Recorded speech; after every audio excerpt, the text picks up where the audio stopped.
इस कार्यक्रम के पुण्यार्चक हैं श्रीमती हेमलता जी, झुम्बर लाल जी पाटनी जालना, सौभाग्यवती मंजू कचरू, सौभाग्यवती रेणु योगेश, सौभाग्यवती रश्मि दीपेश, सौभाग्यवती सलोनी अक्षय, चिरंजीवी मोहित, संयम रोहित, शुभम पाटनी एवं समस्त पाटनी परिवार Jalna. Firm Kapoor Chand and company, Adinath hardware and steel traders.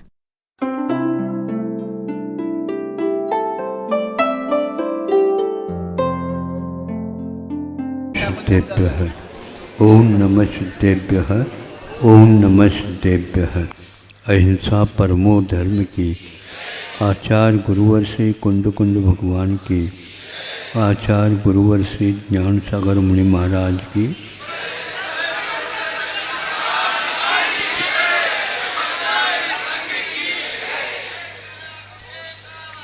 सुनो। आप लोग अष्टम अध्याय के स्वरूप को, बहुत गंभीर स्वरूप है, लेकिन उससे भी बढ़कर गंभीर यह है, आप लोग उसको समझने का पुरुषार्थ कर रहे हैं। हाँ,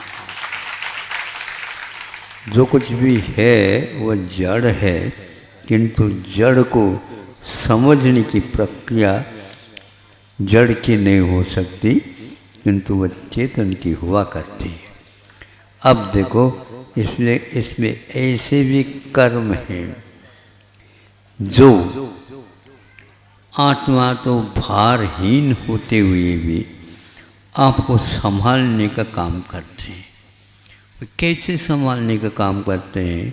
अगर लघु नाम कर्म का उदय रहेगा तो न ही आप अर्कतूल की भांति ऊपर ही उड़ेंगे और न ही आप के शीशम के गोले के समान नीचे की ओर जाएंगे, किंतु संतुलित रहेंगे। जब आपके पैर लड़खड़ाएंगे उस समय तीसरे पैर का सहारा लेंगे। और कई व्यक्ति ऐसे लड़खड़ा रहे हैं, उनको समझना चाहिए अगुर लघु नाम कर्म जब तक है तब तक लठिया को पकड़ने की क्षमता आपकी है, लठिया की नहीं। लठिया को आपने पकड़ी क्या? लठिया आपको पकड़ी है, बताओ? हाँ, है ना? तो आपके पास सामर्थ्य है, लठिया के पास नहीं, किंतु कहने में यही आता है उसके बिना हम चल नहीं सकते। इसी प्रकार आत्मा को संसार दशा में संतुलित कर लेती है। तो जब आत्मा इन दोनों के बिना भी चल सकता है, उस समय वह ऊर्ध्वगमन ही करता है। उसको नीचे खींचने वाली पृथ्वी है ही नहीं। इसलिए विज्ञान का ये सूत्र गलत होता है कि गुरुत्वाकर्षण शक्ति है। समझे? शक्ति तो अपूर्व है अपने पास, लेकिन यह बहानाबाजी है आप लोगों की। तो ऐसा कह रहे हो, बात समझ में आ रही कि नहीं? हाँ, आप चाहें तो ऊपर उठते हुए ऊपर की ओर भी जा सकते हैं। इसमें एक विहायोगति नाम कर्म का उदय भी बताया। विहाय इसी का अर्थ होता आकाश में जिसकी कृपा से गति होती है। आप आसमान में चलते हैं, लेकिन एक पैर अधर में रखते हैं और एक पैर मजबूती के साथ धरती के ऊपर रखा जाता है।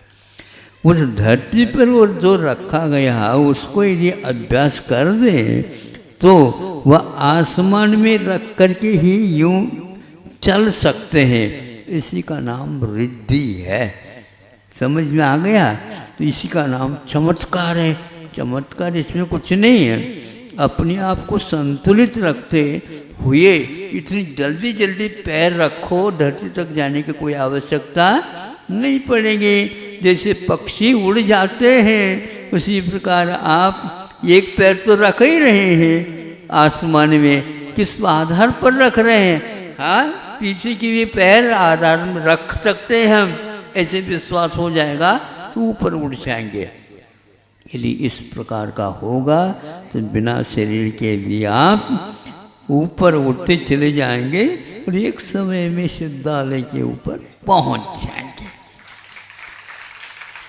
किंतु ये बहुत कठिन है, केवल ताली बजाने में तो बजा देंगे आप। मतलब इसका अर्थ है कि पहले आप डूबते थे जल में, कुछ हाथ पैर चलाया, बिना डूबे रह गए। अब एक पैर रखते हैं आप विश्वास के साथ, हम गिरेंगे नहीं, क्योंकि धरती को पहले एक पैर पकड़ रखा है। अब इसी प्रकार आप करते जाओ। हमने एक बहुत दिन की बात बता देता हूँ कि सर्कस में एक मौत की कूप था। मौत की कूप हम बता देते हैं, क्या मृत्यु की कुआं भी होता है, कहाँ होता है। उसमें वह इस ढंग से बना करता 50 फीट तक लंबाई तक ले जाता है और इसके दीवार पर वह मोटरसाइकिल चलाता है।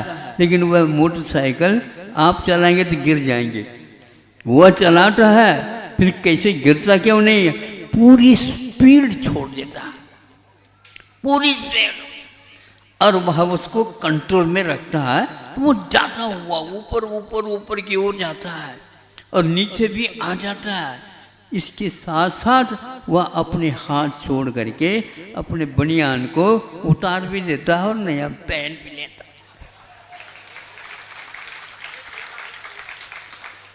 आप उस समय ताली नहीं बजाते, अरे भैया ये गिर जाएगा, कि कैसे गिर जाता है। और जो ही वह उसकी पेट्रोल को बंद कर देता है, नीचे की ओर आ जाता है सही सलामत, और आपके पैसा वसूल कर लेता। समझ में आ गई? इसका अर्थ ये है हमारी गति बढ़ जाए लेकिन संतुलित गति हो, इतना ही पर्याप्त है। आपके पास एक क्षमता है लेकिन उस क्षमता का आप उपयोग नहीं कर रहे। बाइसिकल को भी हमने देखा था, ऐसा ही एक व्यक्ति बाइसिकल को चलाता था, वो भी कि बिना गिरे ऊपर तक पहुंच जाता था। ये उससे भी और ज़्यादा खतरनाक है, लेकिन वो उसका व्यायाम सराहनीय है। इसी प्रकार हम जल में डूबते डूबते भी बच सकते हैं और आसमान में चलते चलते बिना गिरे भी चल सकते हैं। ऐसे रिद्धधारी मुनि महाराजों को बार बार नमस्कार है। अहिंसा परमो धर्म, अहिंसा परमो धर्म की आचार्य गुरुवर श्री ज्ञान सागर मुनि महाराज की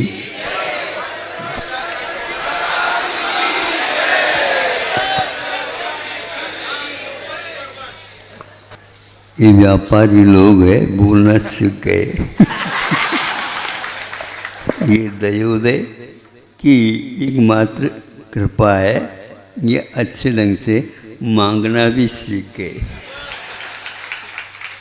और ये गृहस्थों से पैसा निकालना भी सीख गए। तभी तो ये आत्मविश्वास के साथ कह रहा है। आचार्य कुंद देव ने क्या कहा हम लोगों के लिए, अट्टे अजधा गयनम करुणा भावो ये मनो तिरियेसु विषय स्वप्रसंगो मोह एदानी मोहस्य लिंगानी। यह प्रवचन सार की प्रिय गाथा है। इस गाथा में हम लोगों के आवश्यक कार्य कर्तव्य का दिग्दर्शन किया है। किसी भी वस्तु की ओर दृष्टिपात हो जाए तो उसके सही स्वरूप का ही एकमात्र हम दर्शन करें। उसमें न मेरा न तेरा न और किसी का, किंतु वह वस्तु अनादिकाल से है, उसको उसी रूप में स्वीकार करना यदि नहीं करते हैं ये मोह का लक्षण होता है। दूसरे चरण में उन्होंने कहा ये करुणा भाव ये मनोइतिरियेसु, चारों गतियों में जीव भरे हुए हैं, किंतु इस पद को केवल मनुष्य और तिर्यंचों के लिए ही दिया है और उसमें मनुष्य और तिर्यंचों के प्रति दया का न होना एक प्रकार से मोह का चिन्ह है, मोह का लक्षण है। और यह भोग भूमि नहीं है, ये कर्म भूमि आप लोगों को उपलब्ध है। भोग भूमि मिलते हैं पुण्य के खर्च के कारण, जो हमने किया अतीत में उसका उपभोग करने के लिए मिलता है।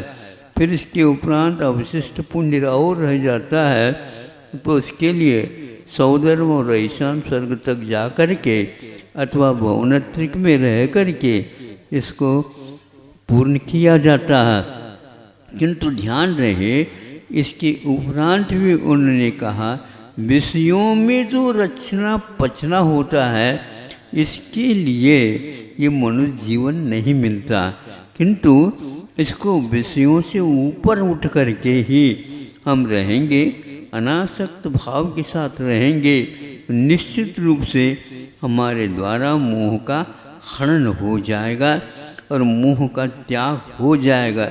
यदि नहीं होता, इससे विपरीत हमारी बात होती है, निश्चित है कि हमारे लिए अब कोई बचावनहारा शेष नहीं रहता।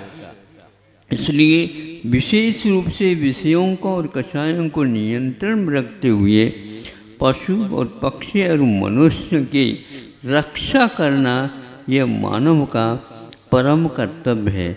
मानव ही एकमात्र इसको कर्म करता है ऐसा नहीं, पशु और पक्षी भी इसको करते रहते हैं। आज तक कोई भी पक्षी ने आकर के ये नहीं कहा कि हमारे लिए नीड़ और घोंसला बनाने के लिए थोड़ा आर्थिक सहयोग दो। ये ताले काहे के लिए बन जाए? क्या ये पंक्ति क्यों कही गई?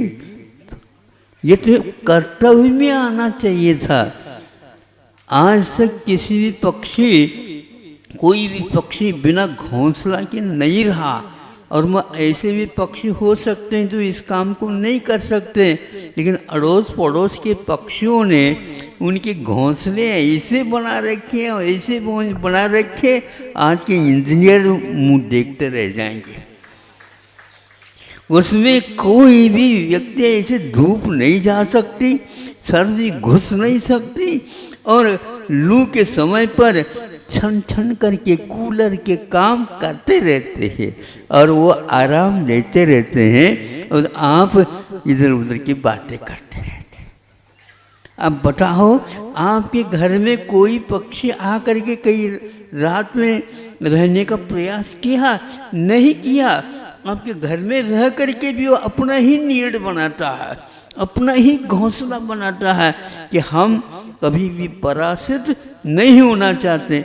आप जो रहें दूसरे के घर में घुस जाते, नहीं समझे? 20 वर्ष हो गए, ये हमारा घर है, जाओ भाग जाओ भाग जाओ। ये कानून के माध्यम से आप उसको अपने हथियाते हो, फिर भी कहते हैं हम दया धर्म के मूल रक्षक हैं। काय के मूल रक्षक? अपने कर्तव्य का रक्षण नहीं कर रहे हो तो क्या कर रहे हो?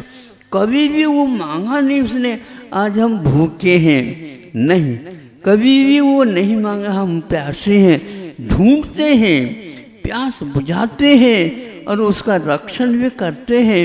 यदि मान लो बहुत गर्मी पड़ने वाली है तो वह उससे पूर्व में ही उन स्थानों में जाकर के रहते हैं जैसे आप कश्मीर वगैरह ढूंढते हो, नहीं समझे? उसमें वो अपने आप ही वहाँ पर जाते हैं, निर्वाह करते हैं। वर्षा के समय पर जहाँ पर पानी जाता हो जाता है, उससे भी बचने के लिए अन्य कोई भी स्थान है जहाँ पर पानी की कमी रहती है, यानी वर्षा कम होती है, वहाँ पर रह जाते हैं। लेकिन कभी भी उन्होंने किसी के लिए भारमय जीवन नहीं बनाया और आप लोग कभी भी सोचते नहीं। इसलिए कुंद देव ने कहा वे इनकी कृपा के पात्र होना चाहिए। और ये ध्यान रखना, चार पांच जो सम्यक दर्शन के अंग बताए हैं, गुण बताए हैं, उनमें एक अनुकंपा को भी विशेष रूप से रखा है। यदि हम दुखियों को देख करके अनुकंपा का अनुभव नहीं करते हैं तो हमारे जीवन काय के लिए। जो ऐसे पशु पक्षी भी आपके घर में रहते हैं तो भी आपके बारे में वो हमेशा हमेशा और कुछ भी नहीं देते हैं, फिर भी आप लोगों के लिए दुआ अवश्य देते रहते हैं, और आप उनको दवाएं और पानी तक नहीं देना चाहते हो, ये ठीक नहीं है। मेहमान आते हैं तो उसके लिए आप व्यंजन बनाते हैं, वो कभी व्यंजन नहीं खाते। अब त्यौहार बनाओ और त्यौहार के दिनों में आप व्यंजन बना बगैर खाते हैं, लेकिन वो कहते हैं आप व्यंजन कर लो, हम स्वर में ही संतुष्ट है, और वह चारा ही खा लेते हैं। और आ जाओ आपके लिए मीठा दूध ले लो। कभी सोचा आप लोग ने? कभी सोचा नहीं? दूध के भी आप क्या क्या व्यंजन बना सकते हैं, बना तो लो। एक आध बार एक गैया को देते हो क्या? नहीं, वो कहता नहीं, हमारा ये संकल्प है, हम रूखे सूखे खाएंगे, लेकिन अवश्य अड़ोस पड़ोस को और मालिक को अवश्य ही मीठा खिला करके ही संतुष्टि का अनुभव करेंगे, क्योंकि हमने ऐसे कर्म किए हैं जिसके कारण हमें यह बोध हुआ है, और अवश्य वो करेंगे। और आपके घर में रह करके भी जब आपके यहाँ कोई भी मान लो चला जाता है तो वो भी भोजन करने के लिए कभी राजी नहीं होते हैं, क्योंकि आप लोगों ने उस दिन अपने आप को दुखी बना, तो वह भी दुखी हो जाते हैं। ऐसे भी पशु पक्षी होते हैं जिनकी आंखों में से आंसू धारा आती रहती है, ये पहचानने की बात है। ये दुखी है और हम इनके लिए क्या कर सकते हैं? हमेशा हमेशा उन्होंने दुख के दिनों में भी, संकट में भी कभी भी ये नहीं किया बहुत अच्छा है, हमें यहाँ पर बिना कुछ काम किए हमारा संरक्षण हो रहा है, और आप जो धर्म करते हैं उसी प्रकार वे भी धर्म करते रहते हैं। ये बात अलग है, आप धर्म की परिभाषा ज़्यादा जानते हैं और वह भाव मात्र जानते हैं। और ऐसे जानते हैं निश्चित रूप से 16 स्वर्ग तक भी आपके साथ पीछे पीछे हो जाते हैं। तुम कैसे आ गए? आपकी कृपा से हम भी आ गए। जब वो रिकॉर्ड खोल करके देखते हैं ये कौन सी कृपा, हमने तो कुछ किए नहीं थे। नहीं, आपको देख करके हमने तो धर्म सीखा, उसकी महिमा यह है। अब जब आप जैसे हम भी मनुष्य बनेंगे तो फिर तो कहना ही क्या, हम भी आपके साथ साथ जहाँ आप जाएंगे वहीं पर आप जाएंगे, मोक्ष जाएंगे हम भी जाएंगे। क्या बात हो गई? पर्याय तो पर्याय होती है। भगवान ने कहा इस पर्याय को नश्वर है, इसको यदि शाश्वत बनाना चाहते हो तो धर्म के मार्ग पर आरूढ़ हो जाओ। इस प्रकार आप लोगों के लिए हम और कुछ दे नहीं सकते, लेकिन त्याग धर्म के दिन अवश्य आपके लिए ये दिन हम त्याग करके दे देते हैं।